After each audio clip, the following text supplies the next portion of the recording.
Oh, cool. All right. This is episode number 3 with my good friend Brent Madison. Brent is a worldwide real estate photographer. He's done some insane things. I met him at the gym, and I would have never guessed how meticulous and the type of work Brent does. So I just wanted to open it up for Brent, and Brent's going to tell us a little bit about his life, kind of starting when he was a teen to a late teen, and how that led him into real estate photography today. Cool. Thanks, Ryan. Yeah, Yeah. this is awesome.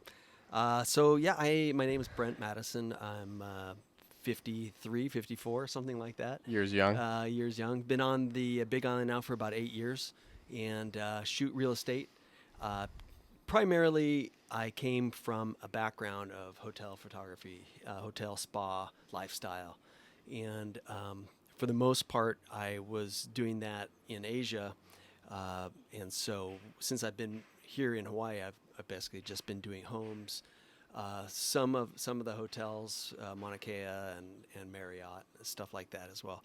But that's pretty much been my bread and butter here on the Big Island. But you mentioned you wanted me to talk Yeah. something about the background. Yeah, so Brent, and if you're comfortable talking about Yeah. it, when he was 19, overcame a pretty incredible obstacle that hopefully none of us have to go through, but it kind of, I think it sent you on an interesting trajectory to where you are today. So, Yeah, I mean, everything happens for a purpose, they say, but I basically, when I was 19, I was diagnosed with leukemia, so ended up spending a year and a half, 2 years in and out of City of Hope and other hospitals, having bone marrow transplant and, chemo and all that stuff.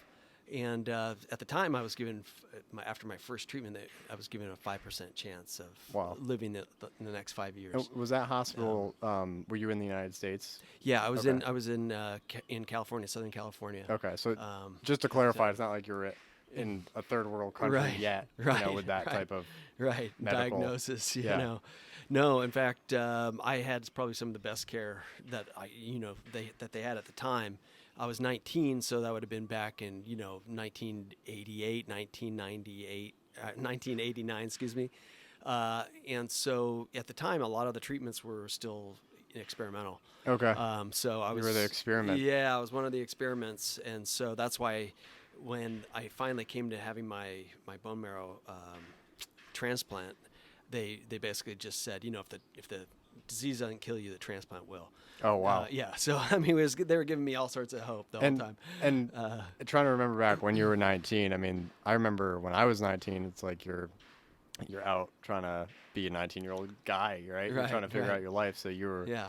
It wasn't like graduating high school and being like, oh, what kind of career do I want to, or where do I Yeah. want to backpack to? You were faced with that. So what was that? Yeah, so getting over that, I was very fortunate. I had a lot of prayer. A lot of people, were rooting for me as well.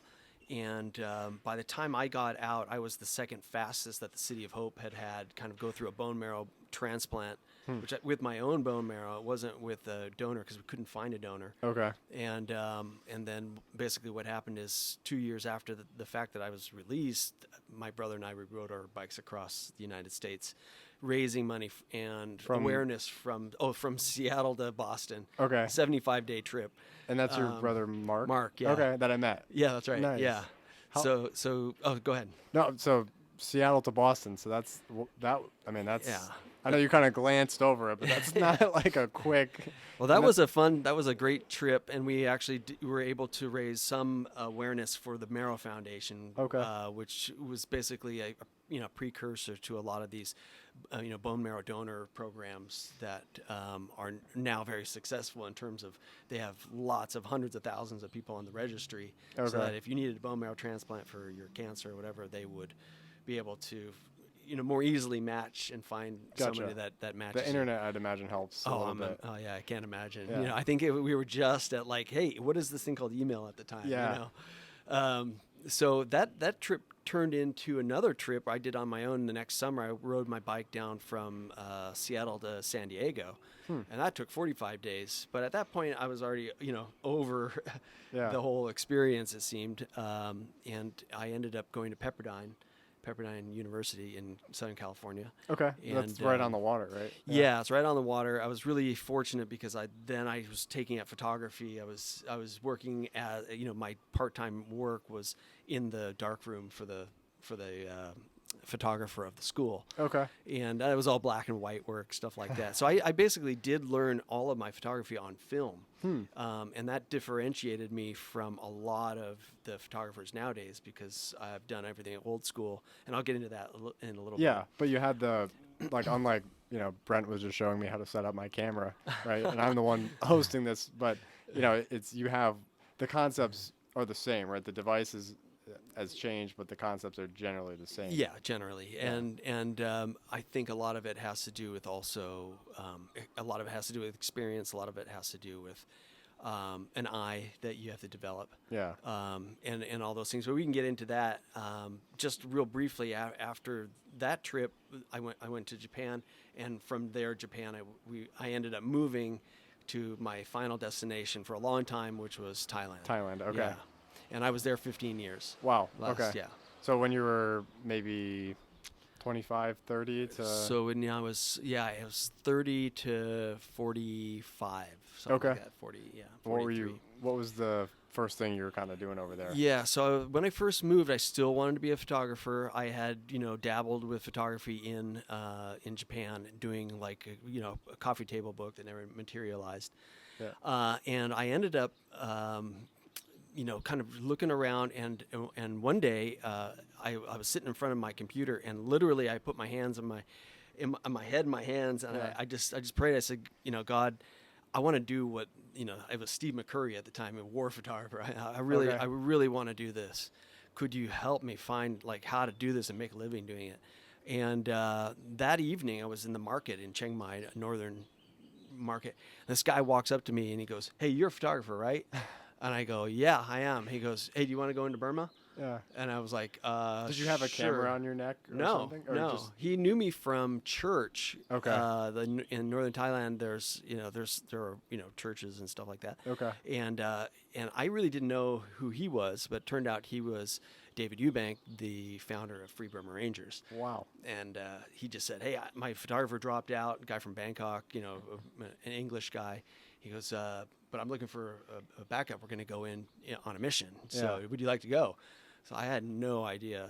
Anyway, it turned into several times that I have gone with Free Burma Rangers into Burma to help not only document the atrocities that are happening to all the different ethnic groups in there from the Burma Army, but to also do some training with Dave's group, Free Burma Rangers, and they're training how to do medical stuff. And in my case, it was how to do like a photo ambush in a way. Okay. And that you would take photos of not only what's happening, but try to set up so that you could get on film actually what's happening. Because as we had talked earlier, nobody even knows what's happening in Burma right now. So for everyone that's listening, this is still going on. on. Oh yeah, there's a massive war going on. It's been 89 years, I think, but Wow. now it's culminating now, like worse than ever. Hundreds of thousands of people displaced. The Burma Army will come in and say, "Oh yeah, we're working with country X to, we're going to build a dam right here." So they'll just kidnap all the men, make them work, shoot them after. Women and children are however they treat them, you can imagine. Yeah. And that's ongoing. So, and there's and what's sickening is that, me and Brent feel the same way about the corporate media and stuff, but it's not, it is a real, and you've seen it firsthand years ago, but it's still going on with mass. And I get a daily or maybe a twice a week newsletter, and it's very well documented and kind of showing up. And a lot of there are senators, U.S. senators and Congress people that have gone out and actually seen with their own eyes, but it never makes its way back into the media. Yeah, so it's all about Yeah, I don't want to say the name because it's going to get taken off, but it starts with a C and ends with a D. They want to cover that, but not people actually getting slaughtered. Yeah, so that's a sad reality. I ended up doing a book about it on one hand, Displaced Reflections, just basically about kind of the inside war that's going on. More about how the group partners at the time who commissioned this book was how they were working, and kind of about the people that are inside. So I mean, that was kind of that was the first book actually that I really did. Okay. Yeah. And I'll throw some pictures on the screen so you guys can see. Sure. Yeah. Okay. There's some So powerful shots in there. at that point, I was just like, I had done several different trips, and just because of my past in terms of my medical, past, and also I wasn't able to, I didn't know how I was going to make any money. Okay, that's important. That's something that we all passion and money. But so anyway, I ended up. I just maybe I tell them about I was walking up a hill one day in Burma. So you're in Burma. You're now doing the war photography, or you had been doing it. Yeah, I mean I use war photography loosely because I actually never saw the conflict in myself. I never. I mean I heard lots of mortars. I heard lots of gunfire. But I never got shot at. I was never standing close enough to be. Well, you're in. I think you say it's true.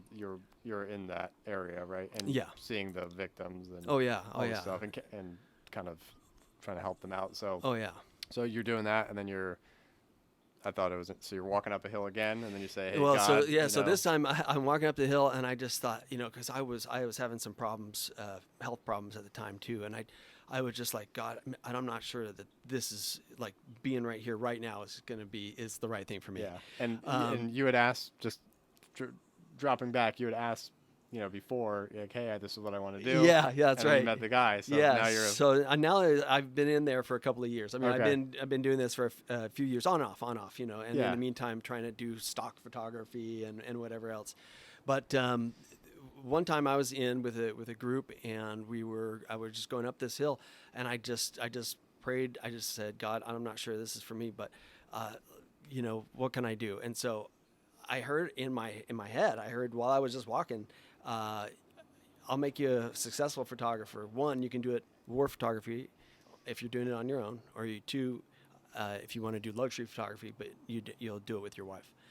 And I just said, I'll do the latter. And and then that night, we had to exfil. We had to get our way out of where we were, and I got a phone call that night from a friend in town, a famous writer, and he said, "Hey, there's a real famous photographer in town named Luca Titoni, who he's got 120 coffee table books on style and interiors and spas and the whole thing." And he said he's looking for an assistant. Would you be able to assist in luxury real estate? Yeah, so in luxury real estate. You got a call. That night I got a call, and so the next morning I had to get my butt from the north where I was down back into the city, and I literally within 12 hours I was working at the Mandarin Oriental.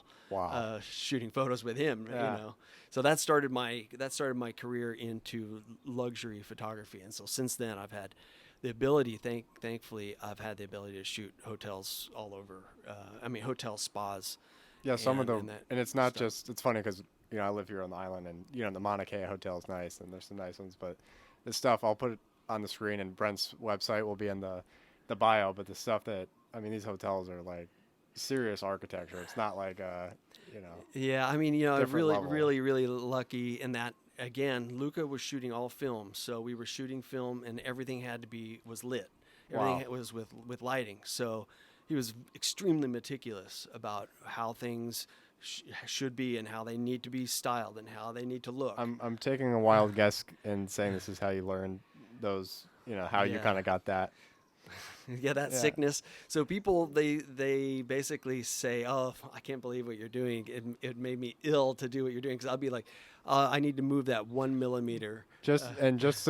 I can, for testimony to this, and our friend Seth has helped Brent as well as a assistant when he shoots photography here on the Big Island. Brent is super meticulous in a good way, to a different level where he'll be like, "Can you move that apple a quarter of a turn?"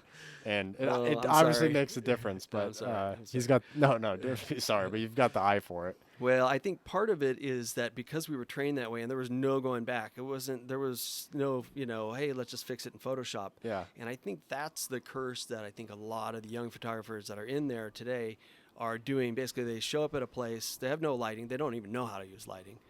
they point the camera in the right direction, click, click, click, and then we'll fix it in post. We'll fix it in Photoshop.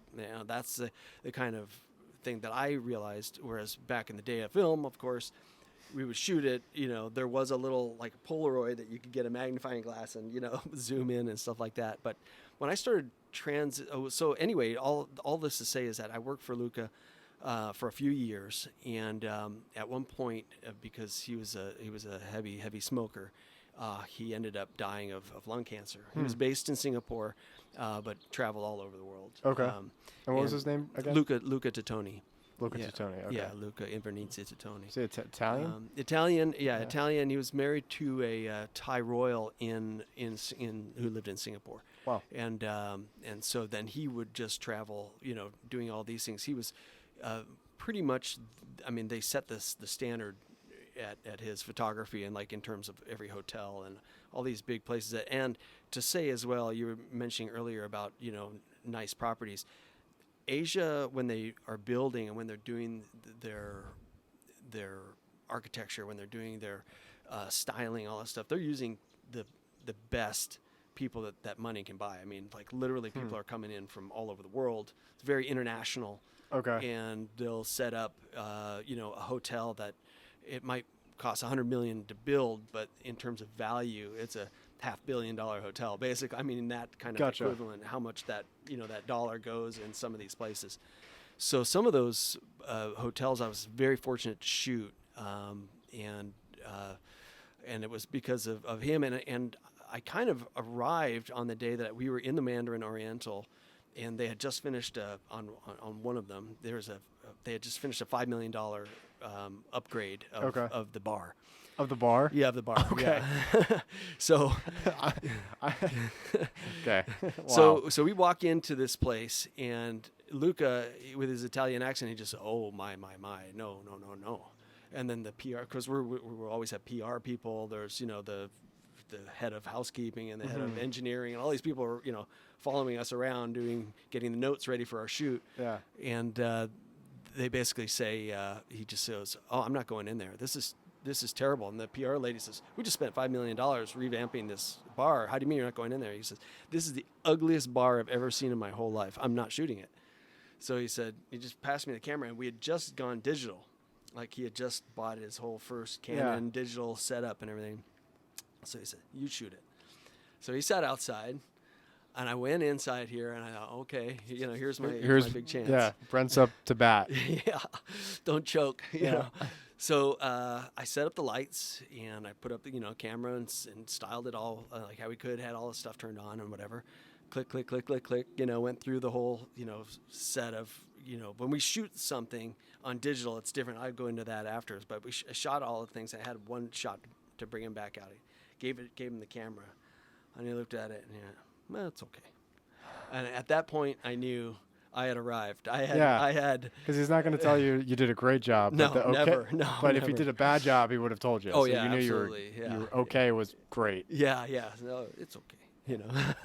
So anyway, I picked up a lot of fun things from that. People asked, did he teach you anything? And I thought, actually, he never actually taught me anything. He never said, this is how you do ABC. He just told me to do it and move, get over there, or whatever. Or his famous line was, remove this from my sight. Like it was hurting his eyes to see something. Sounds like a movie character. It really was. It really was, and great to be learning that way. And Brent, just to interrupt. So what? Just ballpark shooting those types of hotels and stuff. What's like the daily rate? What do you charge for? Oh gosh, somebody like him is probably charging $4,000 or $5,000 a day. Okay. I ended up. And you're talking about in Southeast Asia. You're still able to charge those rates for if you're shooting that level of a hotel.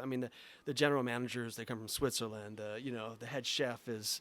Italian. There's people coming from all over, so these are big groups that are funding these things, and so they're used to spending money on, kind of Western rates. Okay. My hotel rate is half of that. Gotcha. And so so when he ended up passing away, because some of what he was shooting was halfway done, and also I knew all the PR people that we had shot stuff with. So I started getting phone calls, and so I started picking up hotel work and then shooting, the same type of hotels, the same places and all that stuff. And then thankfully I ended up doing that for about 10 years, where I was or maybe about 8 in Asia, where I was doing that and going to, coast Africa, going, all through China, India, all Southeast Asia, of course, shooting hotels. Wow. Yeah. And all learning from him on how to. Initially, film. yeah, that's right. Yeah. And so by then I'd already transitioned to what we now use, digital. Everybody's digital this, digital that. And especially, unless, it's like the trend with, girls in their 20s and 30s where they want to have a film camera, but that's that's different, Yeah, totally different. Yeah. And part of the digital is a blessing and a curse. It's a blessing because you can literally just see, hey, that's what I got. Okay, this needs to be adjusted, or lighting's wrong. We can change this around. We can move these things around. It's a curse in that basically they've cut out the developer. There's no more film. So you are the developer, or whomever you hire is the developer. Gotcha. And so there's an extra step now that you're doing, instead of going through all the pictures and going, okay, that's the one, that's the one, that's the one, and then mailing off a sheet of usable pictures that the hotel or the realtor or whomever wants can use. Now it's you have all these pictures, and there's somebody's post-processing them, often and you're not really charging for that time at all. Gotcha. So, and that's super tedious, especially super tedious because you're tedious on the front end. You're going to do it the same. It's not, you're not going to just upload them and just say, see you later. Yeah, that's right. And so then we get in, I send my stuff out, and then they basically ruin it. And then they send it back, and then I fight with them. And then this is a third party processing. Yeah. Okay. And they charge you like a flat fee. Yeah. So in the old days, so now it's all by subscription and all this. $99 a month or something. Yeah. But in the old days, I was paying $80 a picture to have those digitally. $80 a picture. Yeah. Wow. And of course the hotel picks that up. Mm-hmm. But when you do 100 photos, it starts adding up, right? But of course these are top processors or whatever. And now you really can't do that level of post processing because no one would hire you. One, and two, it's really not necessary, especially in our market, because it's so typically hot here that it's turning over. Almost no matter what. Yeah. Because in the market we're in on the Big Island, it's very important to have pictures, because we were talking about this before. Is and you guys know, if you're on Zillow and you're scrolling through and you're like, oh, this is a nice house, and then sometimes they'll upload pictures before, let's say it hits the MLS and they don't want to wait, so they'll put some pictures on preview. Yeah, that's okay. But this, I'm talking listing photos that the agent takes themselves. It's just not the same. No. And you'd be shocked how many times I've heard of and have seen, an agent just taking a picture with their iPhone or their phone, and it's such a disservice to the client, for one, because I might charge them. Let's say I charge you $1,000. Let's just say that. Yeah. As an example. I just charge you $1,000 to shoot all the pictures, the drone, all this kind of stuff. Your commission, it might be, let's say it's $8,000. Yeah. So you have to pay that out of pocket often. As a realtor, the realtor is often covering the bill on behalf of the seller. At least that's how it's happened many times. And sometimes the seller actually picks up the bill, tab. On the tab. But in my opinion, it's a small price to pay because you have that 1 second. Literally, these people are flipping through houses like that, and you have that 1 second to make a sale or not. Honestly. Well, and here the average price is $800,000 for a house, right? $800,000 to $1 million. So if it's a $1 million house and you get a 3% commission, that's $30,000. You have an 80-20 broker split. I'm putting myself on the spot for math, but let's just say after all your fees and stuff, it's probably higher. You probably have like 20,000. Well, if Brent, someone like Brent, shoots it, and let's say you list the house for $1 million as an example, and with awesome photos, it's well marketed, or you list it $1 million and it's got terrible photos, it markets, and it sits. There's also the opportunity cost of and buyers you miss out on, right? People are Oh, yeah. scrolling and, if you look at two houses, even if they're totally different and one's got amazing pictures, you're going to be more likely to see that one. Same thing as, I don't want to get us off topic, but it's like Airbnb pictures. You guys have seen the bad Airbnb pictures, right? Yeah. Like, I don't want to stay there. It could be the nicest place in the world, but Yeah. you're going to make all your judgments That's right. up front. One of our friends, their agent took pictures with their iPhone, and they had most insane views, most incredible views of the ocean and overlooking all of Kona. And any of those pictures that you saw, they was all blown out, so you could see the interior, and all that stuff. But all of your views were gone, so you didn't know what it looked like from the kitchen. You didn't know what it looked like from the living room. You didn't know what it looked like right from the pool, which was like incredible. And when I look back at somebody like even my parents, when my parents were here, my mother's only desire for a home is a sea view, like Ocean view. Ocean view. Yeah. Like she's like, I don't care where it's at or whatever. If it is an ocean view, that's what I'm interested in. And so like, okay, well, you just cut my mom out of that. Yeah. I mean, bringing it right No, to you're, home. you're but, right.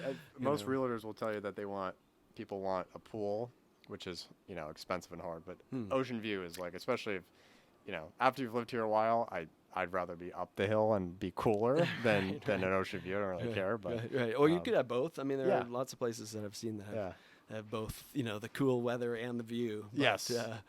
But, yes. So anyway, when we ended up, wrapping up my kind of my life story, was basically, we were in our third coup d'etat basically in Thailand, and the military, had taken over because I was on a media visa based in Thailand.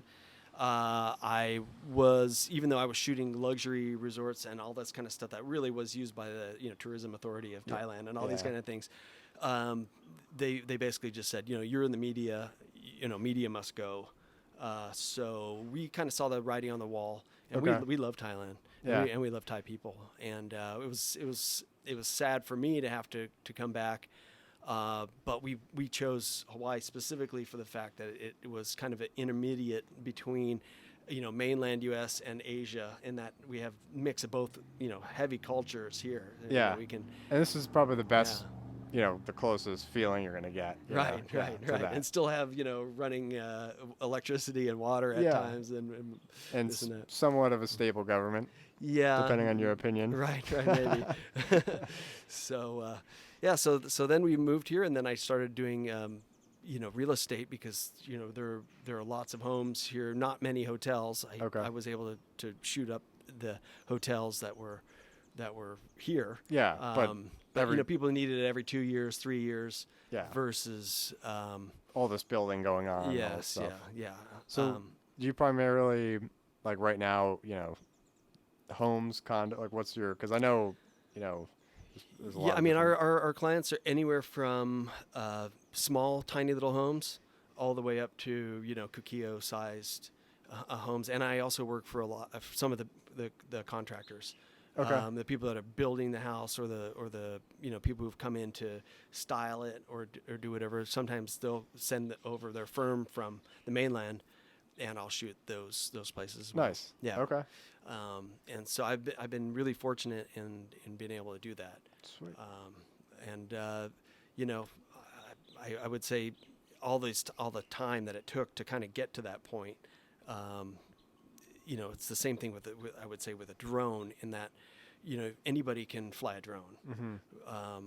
And there are a lot of, good drone flyers, and there are a lot of photographers, and anyone can take a picture. But when you put the two together, it's like, so when I'm flying a drone, I'm actually a photographer taking a picture with a drone. Yeah. Versus a drone operator just clicking away and doing just whatever. Going. Yeah. And the same thing when I go into a home, I'm really a hotel photographer who's taking a picture of someone's home, but I treat it just like a hotel. And as you know, then, instead of walking through a place in an hour, it takes me, 4, 5, 6 hours to do a shoot. I just can't speed it up any. Hey, you want to be there's a standard you hold, and that's important. And the people that you work with, that's why they keep working with you, right? It's like, I'm sure you have stories of, I know there's, things you've done with people, and you're like, wow, okay. I think the thing that holds, that it's kind of a misconception too, is there are a lot of younger realtors, young people, and they are coming into the market and they are trying to shoot a property as they would as a young person. But most of the people with $1 million, $2 million, $3 million in cash or in that, or that the bank will write a loan for, they're not young folks yet. That mostly I would say. So I see a lot of kind of wasted energy being put into stuff like now, and not always the case, but a video walkthrough or an Instagram type. We're going to do Instagram shots and stuff like that. And I think a lot of that just goes right past somebody who's 60, who still is trying to figure out how do I turn on this dopey thing called email or whatever. So I think that's a good point. All that stuff is good. Having the right angles for social media, because that stuff's growing. However, like your perspective, I do agree with that at some level, because you definitely, the people that are buying, not everyone, but to $1 million and up, are not necessarily on TikTok, right? They're not necessarily on Instagram Reels. Right. And it looks pretty for me to look at. I see these the reels and stuff. And it's also, it might be helpful for their colleagues as well, because they might be able to shoot that stuff, and then amongst their peers, they would say, "Oh yeah, this guy's really on it. He's doing this and this and that." And I can understand that kind of perspective of why you would do that. Yeah, it's almost like self-marketing. It's almost more self-marketing than trying to market the property. Yeah, and I totally think that's a valid way to do it.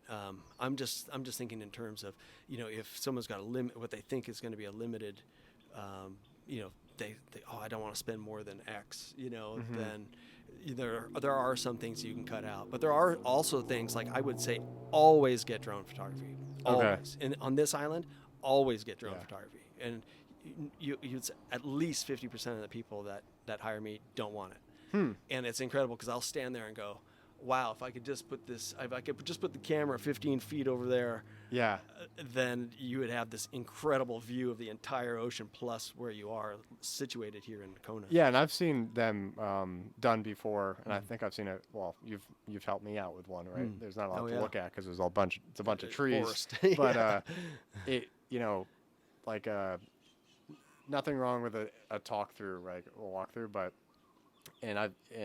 having like a video, like a drone that gives you the perspective of the outside of the house and like where it's at, and because most people, if they're really serious, at least when I'm shopping a property, look at the address, you zoom out on Google Maps, which is always blown out, and you're like, oh, there's a gas station right there. Didn't see that. Or what's your relationship to town? Where, how close are you to the highways? Where's the school at? And with a drone, you can really see that.